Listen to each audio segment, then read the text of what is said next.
what is still the hardest thing to get here for restaurateurs, for anybody in the food business? And at the same time, what are some things that, gaya na sabi ni Chef Ken, surprise you about, uy, meron na dito? Actually, especially if you're running like high volume establishments, ang basic proteins is hard to come by. Pork, Good chicken. good chicken, Fish, beef, actually, ang seafood, hirap ang na. hirap. So, parang the only way you can maintain consistency and steady supply is really be very reliant on imports. So, kami, though, of course, advocacy naman, dapat natin yung mag-push ng local, pero when you come to the supplies, as for supplies, wala kang makuha din eh. So, parang, you're torn ba, di ba? Yung, your own idealism is kind of like, You want to source sacrifice. local. You want to source local, you want to support local, pero wala ka namang mabili, bibili ka, wala naman. So, what do you do? And kung nandun, the quality is it's consistent or Inconsistent, very inconsistent. Consistent. I think the problem also is kasi nga, we're not... Yung good quality, there's not enough quantity. Yeah. Yun naman Yes. yung problema natin doon. Diba? Parang, we don't work with seasons din pati. Kumbaga kung anong available. Diba? Kamatis, kunwari, the whole year round, gumagamit tayong kamatis. But the best tomatoes only grow during the summer. And that's the same thing that happens sa fish. Diba? Huli lang sila. Pero may exciting kaming sa kamatis. So because of this work that we've been doing in the farmers, we met a local canner, yung Tozen Foods. So, dahil ngayon sa kakarescue ng kamatis. So, nag-decide na sila na magpo-produce na sila ng canned local tomatoes. So, first time natin magkakaroon ng canned local these tomatoes. are local farmers. Local farmers and a local canner. So, Okay, committed question. sila na magkakan ng local. How simple a thing is that, or how complicated is that? Well, Big it's not, investment, it's to a be big canned. investment. Big So they investment. had to buy, anong tawag dito? They had to buy a huge machine na imported to several machines. Hindi Yeah, lang to one machine. sterilize, to pack, To do that. to And seal. then, sabi nga niya, I committed to buy the machine. The machine that's available can process 40 tons a day or something like that. Something ridiculous, 20 tons a day. Kasi I suspect this has a big thing to do with the answer. But I've always wanted to ask, every time it happens, we, in the news, we'll talk to economists, we'll talk to Department of Agriculture, but ganon, or ano. But one basic question, maybe you can explain it to me from the perspective of people working at the ground and at the end where, you meet consumers. But why does that happen that farmers throw away tomatoes? Why does that happen that suddenly farmers who are desperate to sell, why does it happen that it's... Logistics. How do you... Sobrang kung dami kamatis, gusto ko ibenta, paano ko ipaabot dun sa inyo? Just like what happened sa Wofex, diba? May bibili, may binibenta, hindi makarating. So what do you do? But we know there's demand and supply on Yes. both But sides. how to get it there is a problem. And also, for example, one thing we're trying to get to move in Benguet is what they call the Class B vegetables. So, yung Class B, kunyari yung pipino, tumabingi ng slide. Class B na yan. Yung radish. But otherwise, the quality is the quality exactly is the same. It's just the shape. It's just the shape.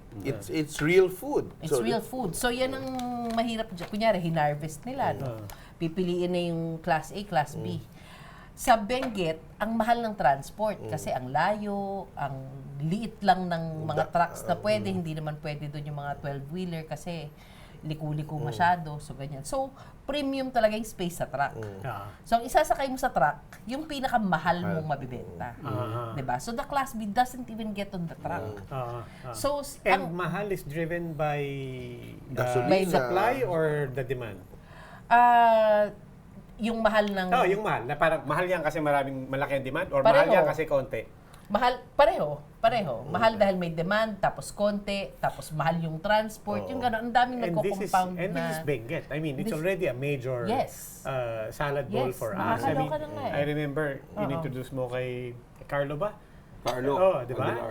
And I remember he was telling me about, they were experimenting, I think it was the local government of Abra, Yeah.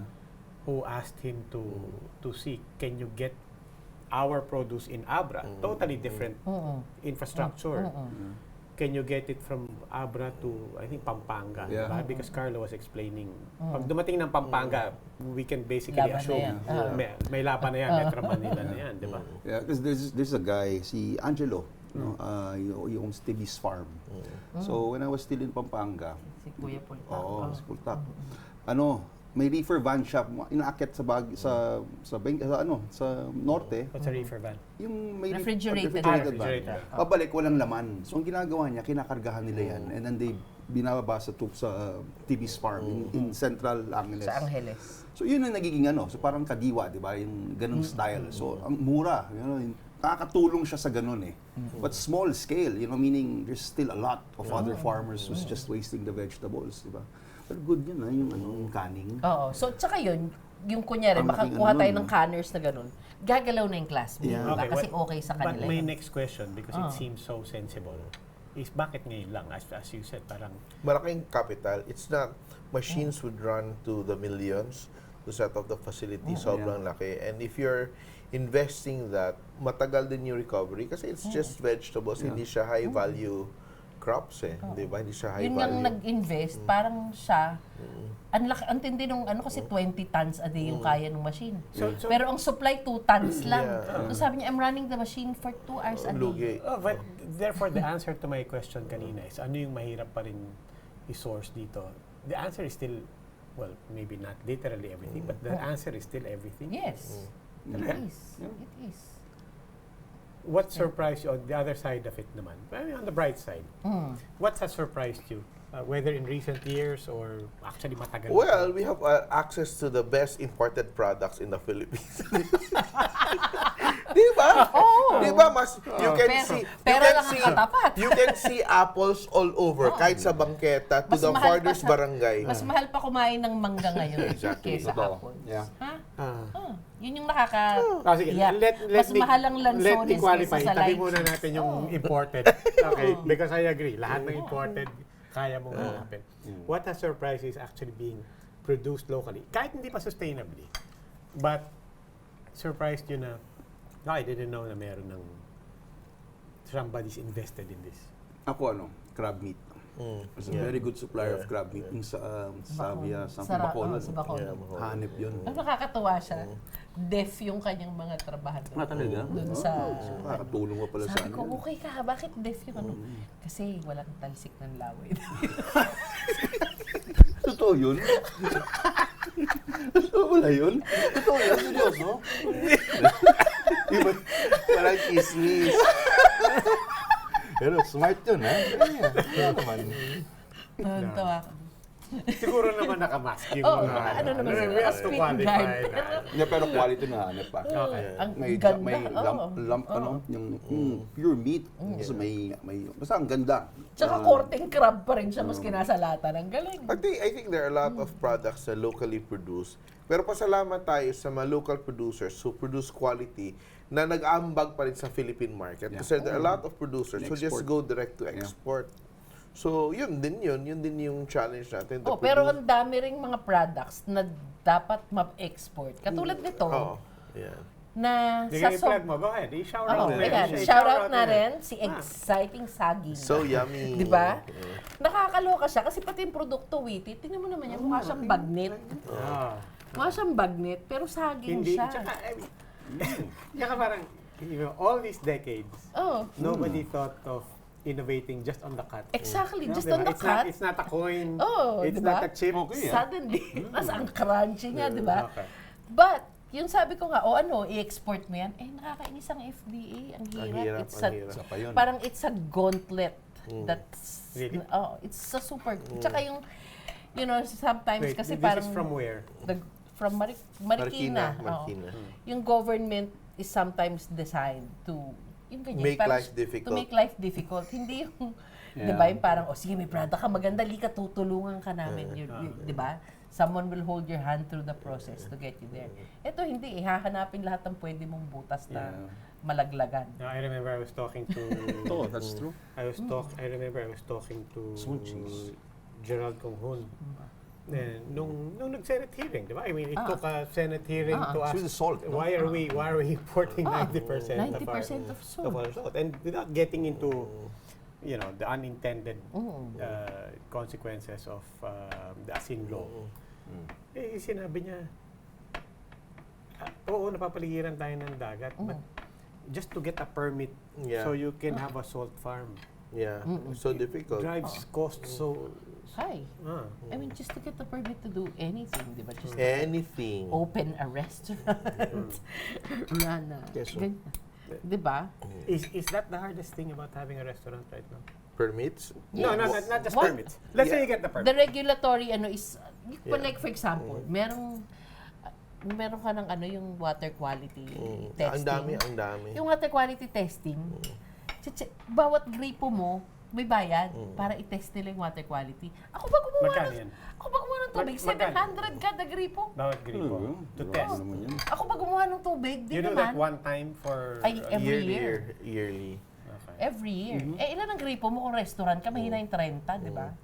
Ganun ba yun? Oo. Per station kasi you have to keep washing your hands and all that. Hindi ko naman gawa yung tubig, di ba? Di dapat ang water quality tinetest dun sa Manila Water. Ganun, di ba? Sila may gawa nun eh. So those are the two things. I mean, not that we designed it that way, but those are. Would you say those are the two things? Those are two things that are difficult right now. The permits, the bureaucracy, and then sourcing of. I think there are a lot of people who are in the in the regulatory boards who don't really understand the dynamics of how things operate. So there are some demands na medyo parang ang hirap talaga i-meet, no. So unless siguro kami medyo, di ba, parang we're willing to suffer, parang we just love what we're doing so much. Give me an example of a requirement that doesn't make sense, that tells you hindi nito naiintindihan, yung rin-regulate niya. Ang dami, especially sa food. Like, I've been talking with some people with regards to food manufacturing na, di ba, kukuha ng permit for FDA. Hindi lang isang tao kausap mo. So, every time you change ibang taong haharap sa'yo, iba yung hinihingi, iba interpretation ng law, iba interpretation ng ruling. So, every time... Parang BIR din, ano? Parang iba interpretation. So, it's really, it's quite challenging kasi parang hindi mo alam kung ano yung tamang solution. So, if we're always guessing, we're always parang put in a point na parang, ano ba tama? So, chamba-chamba. So, sila, chamba-chamba yung interpretation. Kami, chamba-chamba. Baka makalusot, ganun din yung mangyayari. Ganun lagi yung ano mo. Baka pwede na ito, makakalusot na yan. So, minsan dinadasal mo na, sana hindi na nila alam masyado. Yung hindi mo alam kung gusto mong marunong ba dapat yung gobyerno o hindi na lang, ganyan. Ngayon, parang, di ba, because of kung sino-sinong pero pagka ganyan, you're talking more of local government or national? Depende sa ano mo. So, meron ding local government. Ako, like, one of the reasons I moved to Baguio is because I felt that the local government was, friendlier to businesses. Ganyan. So, it was a more... Okay. They want you to succeed. Oo, ganun. How do you like being a content creator? Well, it's very challenging, di ba? It's expensive and challenging at the same time. Pero nandito na tayo di ba? And I'm having quite a bit of fun doing it as well. And parang it works well also. Did it come naturally for you? Signy.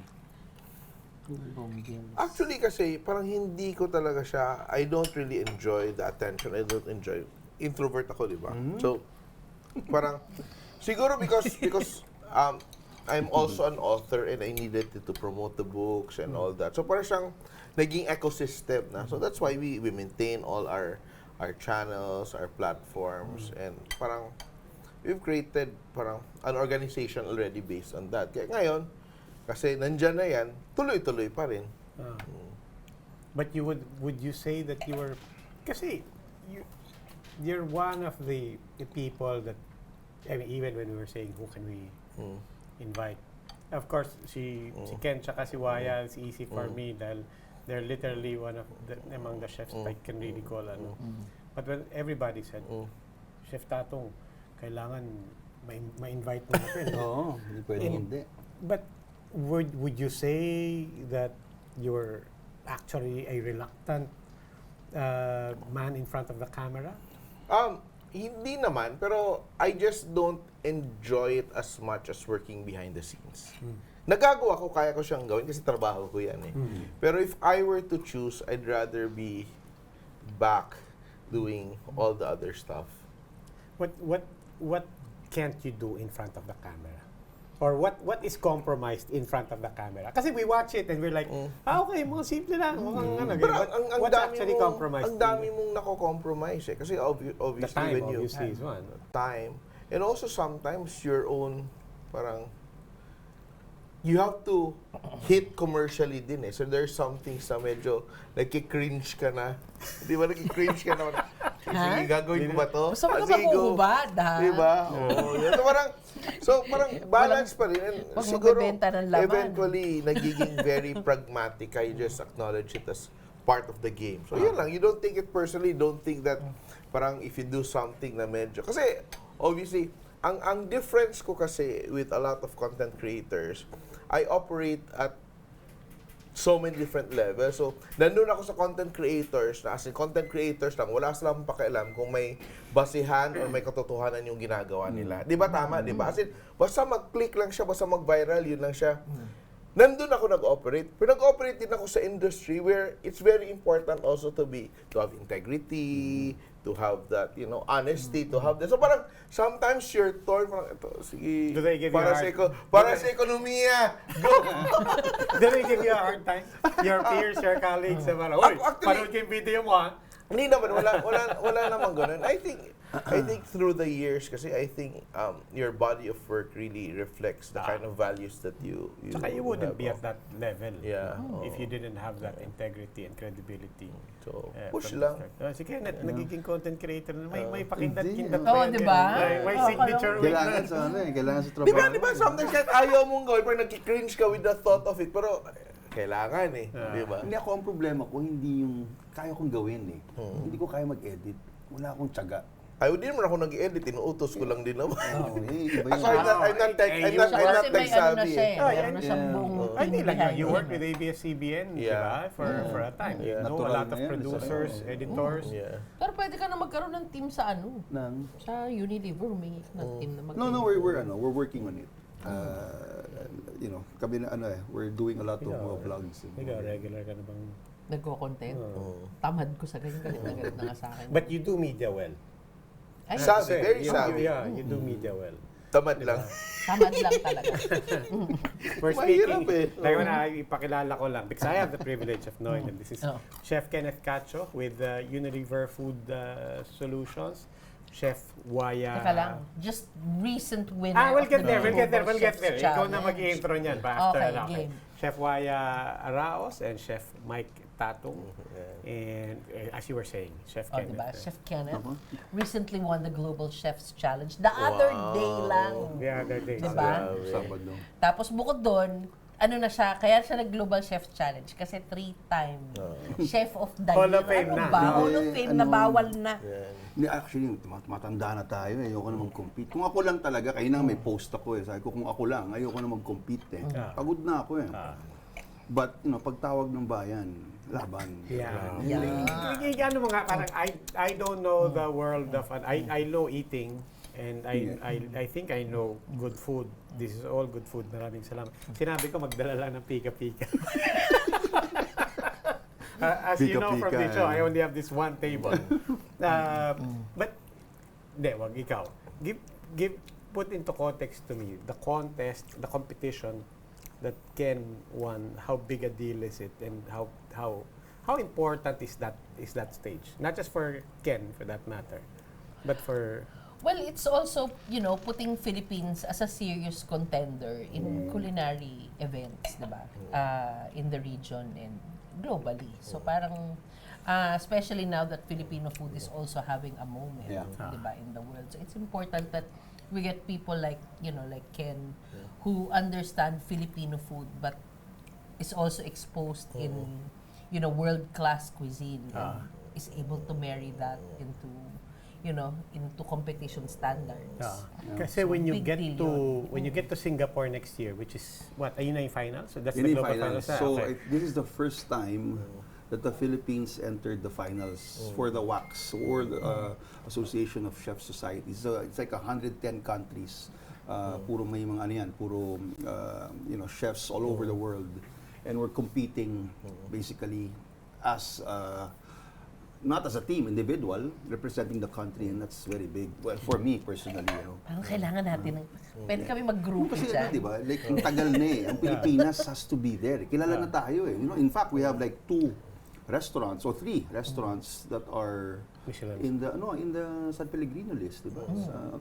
Toyo, si Metis, Chele also, in Gallery by Chele. And they're riding that Filipino wave Maraming masarap na restaurant, but they're the ones who's really standing out because Filipino cuisine has to be in that context So now, parang, competing in this category, for example, and being able to represent the country next year, for me, it's siguro a time for the Philippines to shine. Diba? So I hope that we could still make it to top 3 at least. Gagaling lahat yan. How do we promote Filipino food? My guest, 2 weeks ago, ang guest ko was Ige Ramos and Chef Reggie Espiras. And sabi ni Ige was telling Reggie, ang sa akin, kasi we get stuck in, not that there's anything bad with it, but that's how people really promote, 'di ba? Adobo, sinigang, sisig. 'Di ba? Buti na lang wala na tayo sa balut, 'di ba? I really thought that was such a handicap. But Ige was saying, and knowing Ige, he would say this, 'di ba? Parang I have this idea that we should be promoting the regions. We just not really promoting Filipino food, but really promoting the regions. What do you think? What's our best foot forward? Ako, for me kasi, what's very important with promoting Filipino food is that we also promote Filipino products. Kasi, like, I've showcased in, di ba, yung Madrid Fusion in Spain. Pero nangyari, cooking Filipino food, but using ingredients from Thailand, from Vietnam, from Cambodia, and all that. It really feels like parang nagpa-fashion show ka, not for trade, just as a social event. So sabi ko, what is the purpose of promoting Filipino food if you just want to be on a magazine talking about the glamour of being in these events, pero it's not actually helping our economy. So for me, what's very important is to really help the local industries to be able to export globally. Kasi if the Filipinos do not benefit from the popularity of Filipino food abroad, what's the purpose of promoting it there? Yeah. Diba? So, like, there are also parang a group of chefs na parang, ay, look, ganitong brand, ew, ganitong brand. Pero ako, for me, let's support brands who have the capacity to really mass produce and really promote on a big scale internationally. Kasi I don't think it's fair also that we promote adobo, sikat yung adobo mo, but we use apple cider vinegar, and we use balsamic vinegar, or we use But Japanese soy. parang ang napapansin ko ngayon is have these Western, not content creators and chefs, and saying, no, adobo, and you have to use datong puti. Yeah. Diba? And that's a challenge. Sabi Diba? niya That's a ni, real- ano, si Uncle Roger. Silver Swan. Diba? So that's really the challenge right now, that promoting Filipino food is really on the agenda of developing the local economy. Kasi birthright natin ng Filipinos na kung sumikat, kung kumain ka ng Filipino food, dapat meron akong parang sense of royalty, sense of gain from people, other people. In other words, you're not just promoting the culture or the brand of you are in fact trying to sell stuff. Diba? Authenticity. Authenticity. Parang, di ba, kahit sa Pilipinas ka gagawa ka ng adobo pero gagamit ka ng white wine vinegar kunwari or imported vinegar. Use the local. Paano magiging authentic? Or even patis for that matter. I mean, a lot of people said iba yung Thai patis, iba yung Vietnamese patis. But then you now have seen meron ng mga premium patis. Pero Diba, nakakainis din diba? na yung patis din natin, like you go to the grocery, ang hirap bumili ng patis ngayon. Kasi yung patis, pag tingnan mo, patis flavor.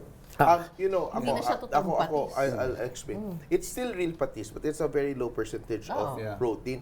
But a lot of the local patis here, ang kanilang base of the patis is also imported. So, it's not... What's the base? What, it's a fermented na yung Sometimes fish. even the fish, they're importing the fish para gawing patis. Hindi Kaloka na. Parang we're importing the fish. to make patis. Diba? So, Yung concentrate, yung patis concentrate. A lot of the patis concentrate raw is... materials are hard to get. So, it's easier to source outside of the Philippines, for one, So, again, how can our products be authentic Filipino if we're not using the local diba, ingredients? So, yun eh. So, how can you say Filipino food is authentic if we're not doing it right? Yun yung nakakatawa doon. So, yun lang. Ako, di nga ako nagluluto ng Filipino food actually, in my restaurants. Kasi, ang feeling ko naman, ang pinakamasarap ng Filipino food ay yung Sa bahay. sa bahay mo. It was same like Thai cuisine, di ba? Thai food. Sila gagamitin nila talaga ingredients nila. And that's the agenda. That's the economic program nila. They're really promoting Thai cuisine or promoting Korean cuisine to push Korean products or Thai products all over the world. And quality becomes better. Because there's a demand. Volume, di ba? Susunod-sunod na yun eh.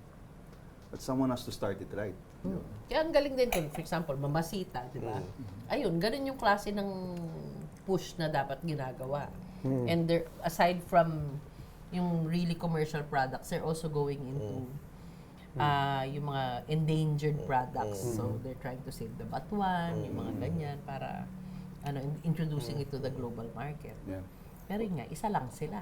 What are some regional ingredients that people have no idea about, but you will tell people you have to be aware of things like this from Katmon, tabon-tabon. Sa Localpedia. Localpedia. Nakakatuwa siya. Lahat ng mga ingredients na hindi mo alam na Filipino ingredient na ginagamit ng ninuno natin, nandun lahat. You just search for it, Localpedia. Nandun lahat, from Tabuan, to Batuan, to Tabuan, lahat. Mga ferns na wild na hindi mo alam meron pala dito. So doon sa yung sa Bofex, di ba? Yung slow food, meron silang booth. So meron silang tinatawag na Arc of Taste. So yung mga, endangered na mga Philippine ingredients, kino-compile nila doon and making sure that, some kind of propagation is happening. I was in a meeting recently with my Tita Emma, in Chaong. So she's been working with farmers her whole life from the 1970s. Diba? And then she asked us to meet with the tenant farmers. So basically the idea was, we learn from them. But of course, some of our relatives, younger, of course, with ideas they want to do. But they were asking, alam niyo naman yung mga organic rice, organic, ano pong sa tingin niyo? And the farmers told us, in no uncertain terms, na nasubukan naman namin lahat eh. Diba? Kaya naman namin patubuin lahat eh. Pero every time we do it, wala namang bumibili. Pati yung mga nagpo-promote, nag-advocate for organic farming and do this particular breed kasi native and so on. And then at the end of the day, you're left holding the bag. And then there's actually no market for it. I think that the real challenge right now is to really involve businessmen rather than personalities. Kasi I think the organic movement are driven a lot by pa-social ba? Sorry At saka konyo farmers, diba? Parang gano'n. It's more of like a glamour activity rather than really driving the market and really. Kasi like sometimes I'm farming and you supply. The next time you order, wala na sila. Kasi hindi naman nakalaan tuloy-tuloy yun. Diba? Nagpakit lang sila for a while. Diba? So ngayon, ito yung inaano rin namin. Like whenever we enroll the restaurants to buy, una na sana sabi, huwag naman kayong tumawad. Diba? Kasi mas mura naman talaga to. Pero wag nyo nang baratin. Although there are a lot of mga farms ngayon, yung mga indoor farms, mga aquaponics, hydroponics, na super cheap, and they're exporting. Ang gaganda, I don't want to name any, but yung quality, ang ganda. Pero taste, wala. It's not as good compared to organic. But, price pa rin eh. If you have a restaurant, titignan mo pa rin yung presyo eh. Diba? So, ang hirap din nila kakumpentensyahin yung mga... Ikaw, exposed ka obviously sa mga batang people who want to enter the food industry. I imagine, especially if they enter ISCAM or any of these culinary schools, their vision is to work for a restaurant, if not own a restaurant, and build your own brand. So, there's a lot of people interested in the industry at that level. Are there young people interested in entering the production side? Farming, you mean? Yeah, farming. Yes. Yeah. Ngayon, the farmers were working within Benguet. Nanalo sila ng merong parang pa-contest na ginawang DA. Fairness sa DA. Yeah. Young Farmers Challenge. So, pag nanalo ka doon, meron kong papapanalo na 50,000 pesos.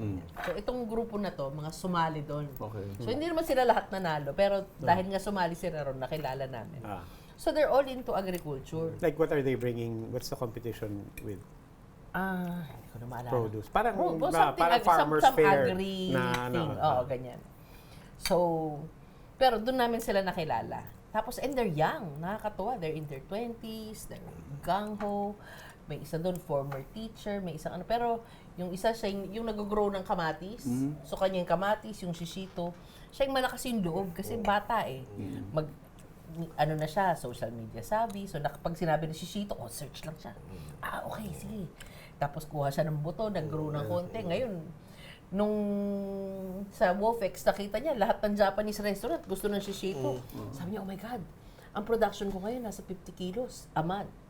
So sabi niya, kailangan ma-increase namin pala to 300 kilos a month. So, ipagkakalat na niya doon sa mga kapitbahay niya na, oh guys, meron na. So, this core group is actually expanding na kasi nakatikim na sila ng pera eh. Diba? Nakakatuwa nga, nilibre nila ako. Yeah. Sa Conrad. I think also yung younger generation of chefs, what's good kasi yung mentality na lang is produce-driven yung restaurants. And that's very important. Kasi hindi lang, it's very important for them to get... What does that mean? When a restaurant is produce-driven, as opposed to what? As opposed to being driven Before, just basically selling volume, for example, or just selling food. Ito, it has to be the highest quality, produce that has to be sustainable sourcing, di ba? Mataas na yung consciousness actually. It's very different. It's Mas very different healthier from 10 years Saka ago. saka meron na, di ba, yung the local is the new premium. So then, it becomes a business for a lot of people. Not, di ba, farm to table. Mayroon na sila, restaurant.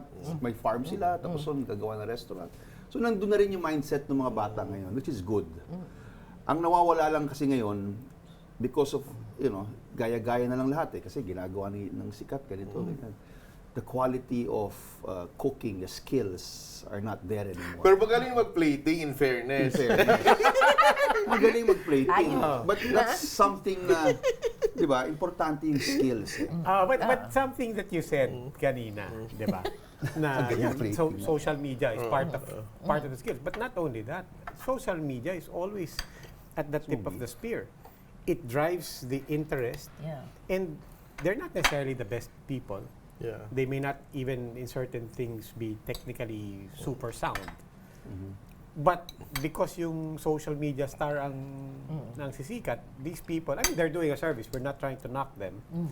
But they're not necessarily But it's driving also, social media is also changing So we're really seeing the parang slow decline of the influencer-driven market Kasi nakikita natin in the after the pandemic, lahat na lang influencer, lahat na lang, di ba? And people are now learning to see through all the nagle-level up din marketing yung demand ng So consumer. right now, nakikita natin, people are going back to people who really have, again, the integrity, the people who really know what they're talking about. So nag-shift din sa, in the last few months, unti-unting nawawala yung mga pa-influencer.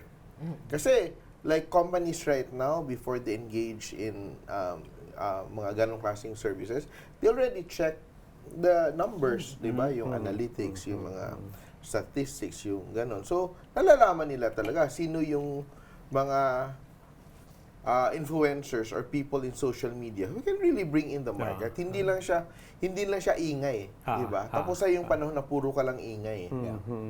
Now you can have the best of both worlds. You have somebody Saka who... hindi Ukrainian yung followers. Ang daming ganun. Ang daming ganon. Saudi. No, but now you can have the best of both worlds in certain people. Na they have the technical integrity, as you said, and at the same time they actually know how to use this medium. Diba? Sige. What is our climate good for? I mean, now, diba? Speaking of traffic, maulan, basa, diba? I know when Chef Ken tries to educate me on ganito mag-cure ng ham, ganito, kailangan climate controlled. That's why dito sa lugar na to, sa Italy, it's really, because of the microclimates, diba?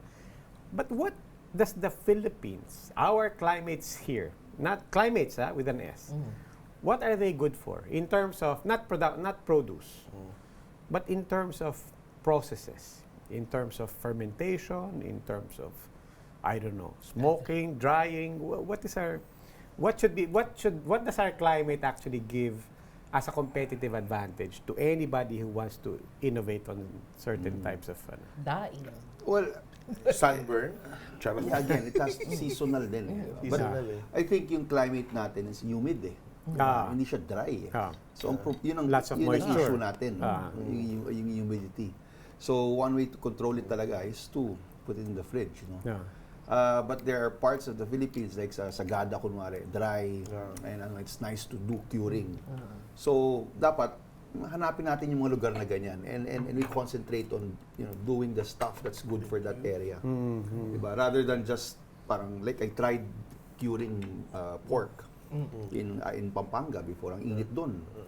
No? Mabubulok talaga. So, kailangan ko i-ref.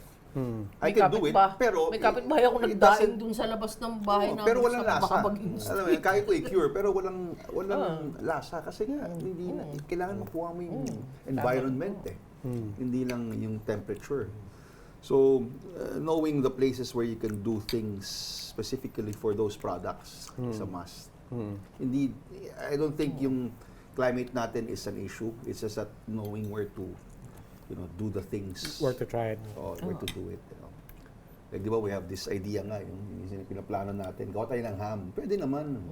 Di ba? Pero, kailangan natin ilagay sa ref. Kailangan mo na climate control talaga. Mga pickles, okay din sa atin. At saka yun nga, isa rin pinupush din namin yan is for people to teach it on-site. Kasi, di ba, kunyari, pag mababa ang presyo ng cabbage, huwag mo na ibiyahe, di ba? Gawin nyo ng pickles, gawin nyo ng something on-site, tsaka nyo na galaw pag maganda ulit ang presyo. Did we just lose memory of technology that our people already had? I think we did. At nagkaroon ng, kasi dati naman ganyan tayo, di ba, maatsara, ma-pickles, meron tayong preservation in buro. Diba? So, may nangyaring hindi na fast food, di ba? Saka yun, umalis, siguro din the diaspora was part of it, di ba? May generation na umalis na hindi napasahan. No, but in the communities, di ba? Ay kasi nga, buro, we talk about adobo for that matter, and everybody has an idea that, it's something that preserves, it's something that lasts, it's something that everything from the acid to the oil to the fat helps to preserve. So the whole idea of habang tumatagal ang adobo lalo masarap, it's not a myth. There's real sound science to it. Pero that's a good thing now kasi yung science plays a very big role. Di ba sinasabi nila nung araw, huwag mong hahaluin yung adobo pag nilagay yung suka. May rason. Di ba? Para daw hindi mahilaw suka. Pero in reality, bakit? People are asking questions now. That's a good thing. Nung araw kasi, di ba, yung lutuan, either made of aluminum that reacts with acid.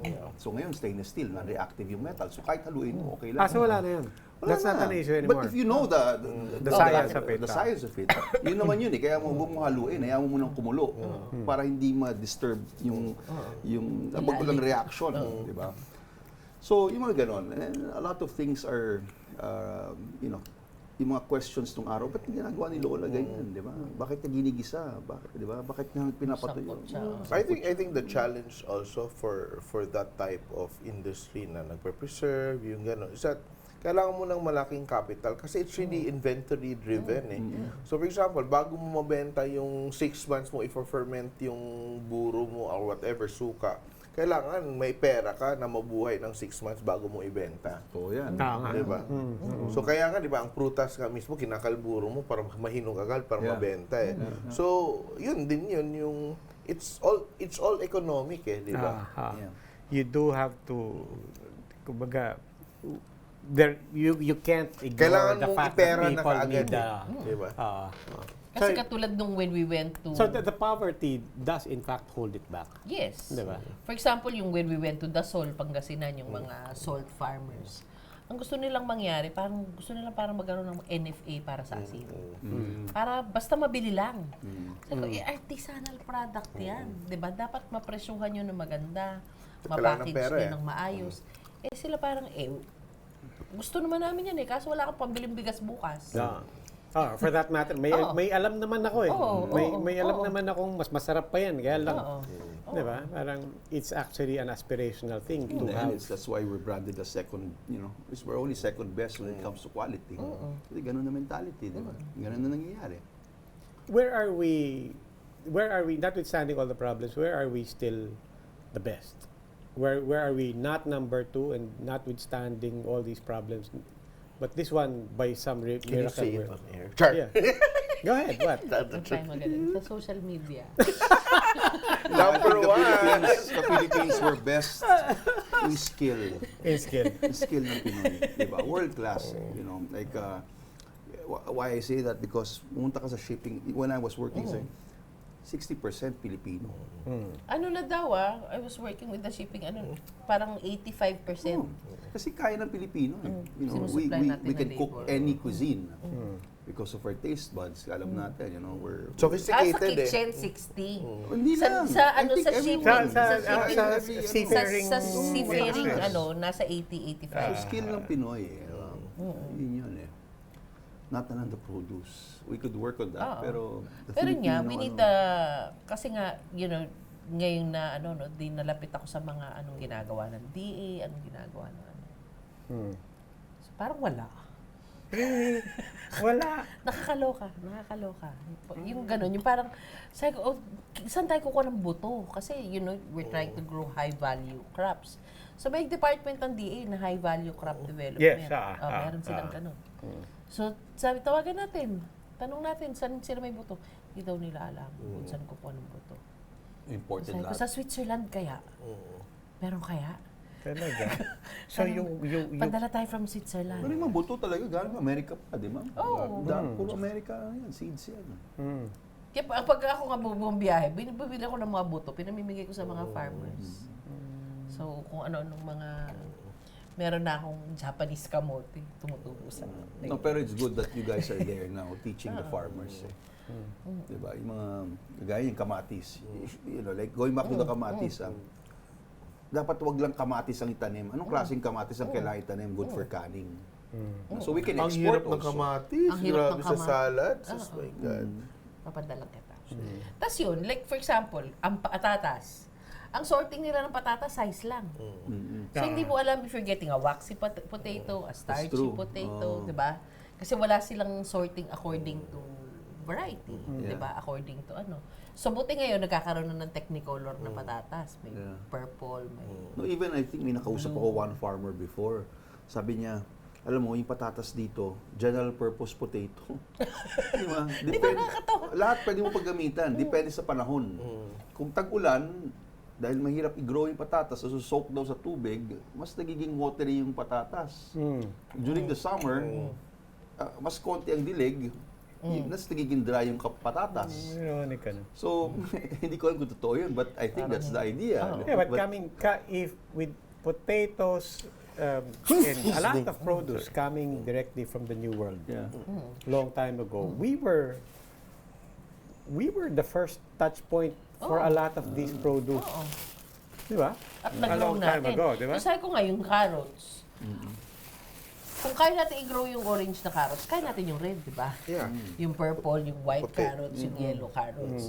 Pero, kailangan lang natin mahanap yung mga cultivars at kailangan, di ba, madala dito at mabigyan sila ng i-training para... Pero may pera doon.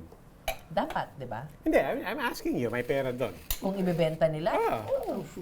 So what's keeping Yes. people from just jumping? Is it just not lack of awareness na may opportunity dito? Yun, and also, yun nga, kasi kumbaga parang the traders have dictated all these things for And I think long also it's time. because a lot So of nakikita mo stuff na yung limits nung ano. are cheaper pag imported. Di ba? Like, And what? getting local cheese is more expensive than buying Yeah, imported. that's true. Di ba? Yeah. Some vegetables are cheaper pag imported than... Ako naman yung Meron ganun, ba tayong kunyari, native cheese other than Quezon Puti? Kunyari Meron ba dairy. tayong... Marami ng mga artists and producers. dairy, mag-artisan lang tayo, magbayad tayo ng mahal, okay na yun. Pero to really believe that we're going to have a dairy industry, ano laban mo sa New Zealand, Yeah. sa Australia, saan, bigyan na natin sa kanila yun. So where do we start? Focus tayo dun sa kaya natin, di ba? Which is what? You see, ano dati, di ba, yung kay Carmen's Best, it's really, they're the ones producing the milk, di ba? So, Dati. Dati. I would like to think na hanggang ngayon that they're still doing it, di ba? Pero, That's what you like. Hindi, but as it scales, and I think Carmen's oo. Best is poised to scale. Oh, they are Right, scaling. that Then they it are becomes a scaling down. different Then it becomes a story. different story. Yun yung problema. So yun din, everybody who wants to scale, di ba, kunyari, ang galing-galing mo na. Then you want to scale. Wala ka talang laban. Kailangan, yung level, yung magsa-scale ka ng every level, grabe yung capitalization na kailangan mo.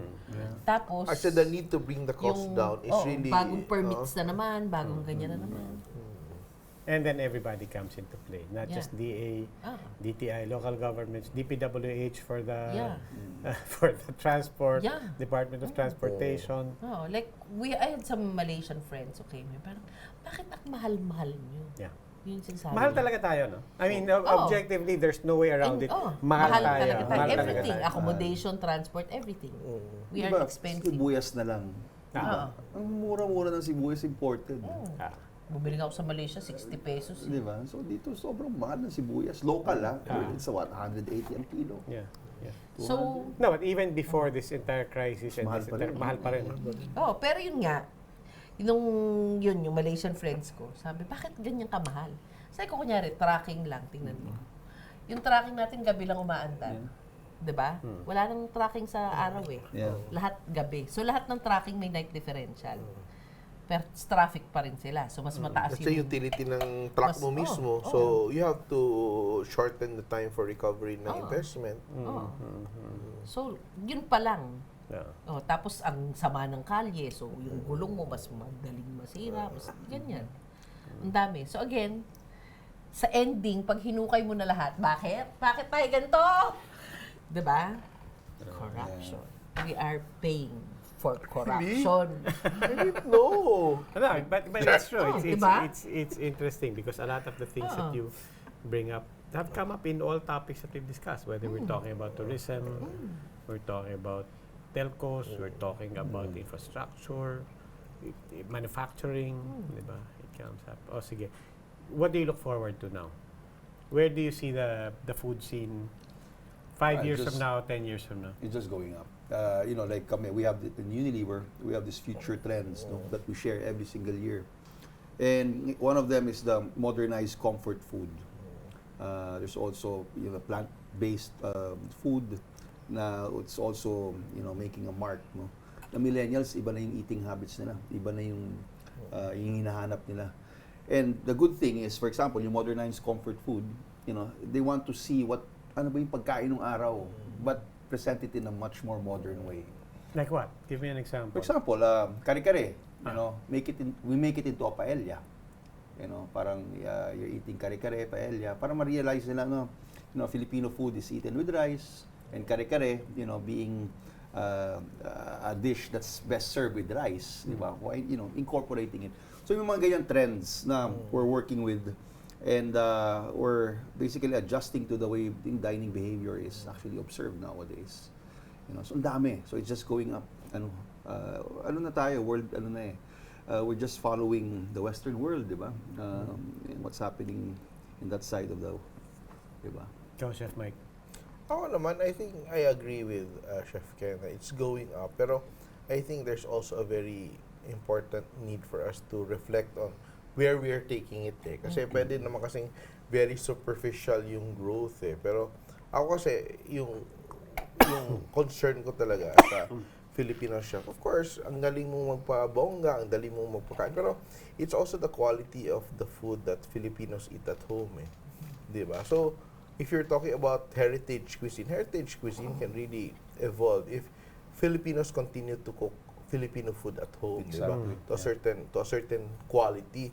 Pero pag yung kinakain ng mga Pilipino, puro na instant, puro na lang ganun, we're going to lose a lot of traditions, we're going to lose a lot of recipes because the common tao can't cook it anymore. Yeah. Diba? Like for example, ang handa mo ngayon for a party would be fast food and all that. Nobody will cook a morcon. Nobody will cook a nice mechado or anything, di ba? Or magkakatay ng manok. Wala nang ganong klaseng pagkain or they'll make their own lumpiang sariwa at home, di ba? Parang ganon naman before. So, right now, mag-change, mag-evolve talaga yun. And parang Filipino food will be something that it will be served in restaurants and a commercial na. So, ang original taste ng food, mawawala na siya. Yeah.